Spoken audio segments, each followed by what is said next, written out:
ថ្ងៃនេះខ្ញុំមានរបស់មួយសម្រាប់អ្នកប្រើទូរស័ព្ទ Samsung Galaxy ហើយរបស់នោះមានឈ្មោះថា Key Cafe អូខេ Key Cafe នេះគឺយើងអាច down វាចេញពី Good Lock ដែលមាននៅក្នុង Galaxy Store ឥឡូវគឺខ្ញុំបាន down រួចហើយខ្ញុំចុចបើកតែម្ដង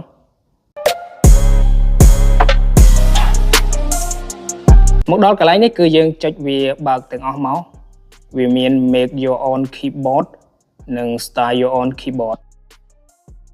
Make Your Own Keyboard នេះគឺយើងអាចបង្កើត keyboard ដោយខ្លួនឯងបានអូខេអញ្ចឹងឧទាហរណ៍ខ្ញុំយកមួយនេះអញ្ចឹងយើងអាចរើស style បានផ្សេងអូខេអញ្ចឹងយើងអាចដាក់ឈ្មោះ keyboard ដែលយើងបានបង្កើតនឹងមកប៉ុន្តែខ្ញុំមិនបង្កើតទេមួយទៀត Style Your Own Keyboard នេះគឺវាមាន style ឲ្យយើងរើសស្រាប់យើងស្រឡាញ់ពណ៌មួយណាstyle មួយណាគឺយើងអាចរើសបានប៉ុន្តែវាតម្រូវឲ្យយើង down app មួយទៀតអូខេឥឡូវគឺខ្ញុំ down បានហើយ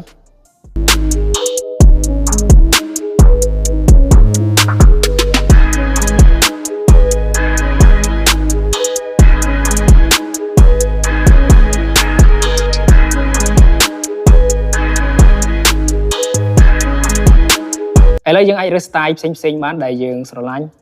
អូខេឥឡូវគឺខ្ញុំយកពណ៌មួយនេះ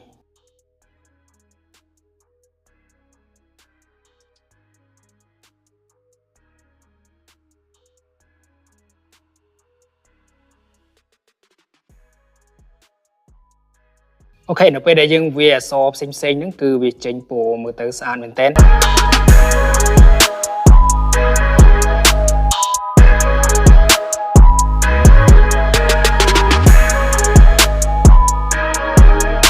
អរគុណសម្រាប់ការទស្សនាអ្នកទាំងអស់គ្នាអាចសរសេរ comment នៅខាងក្រោមកុំភ្លេចជួយ subscribe ក៏ដូចជាធ្វើការ share follow ដើម្បីទទួលបានវីដេអូថ្មីៗជាបន្តទៀត